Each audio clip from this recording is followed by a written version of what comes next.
वाही पांदी में आल पार्टीज की जानिब से 47 दिन से एहतजाजी तहरीक जारी है। वाही पांदी हॉस्पिटल रोड से अल-मुर्तज़ा चौक तक एहतजाजी मुजाहरा करके शहरियों ने धरना दिया।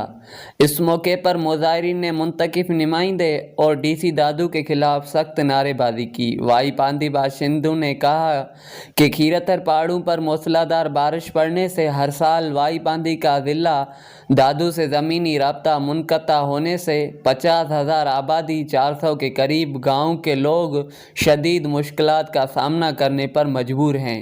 राब्ता पुल न होने की वजह से 4 माह से ट्रैफिक का निज़ाम धरम भरम रहता है।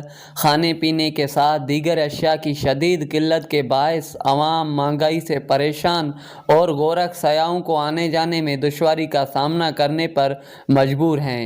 वाही पांदी अवाम ने मुतालबा किया है कि माछी नाला, पीर नाला, जोसानी नाला, सेवल नाला पर जल्द पुलें तामीर की जाएं। वाही पांदी गोरख रोड नाकस मटेरियल की वजह से टूट फूट का शिकार है। गोरख हिल और polish oil and gas company से मिलने वाले मुख्तलिफ प्रोजेक्ट्स के फंड्स हड़प किए जा रहे हैं। वाही पांदी बाशिंदों ने मुतालबा किया है कि ठेकेदार और एमएनए और डीसी दादू की मिली भगत से गोरख वाही पांदी रोड के लिए मिलने वाले अरबों रुपए करप्शन करने वालों के खिलाफ कानूनी कार्रवाई की जाए। मुतालबा न मानने तक एहतजाजी तहरीक जारी रहेगी।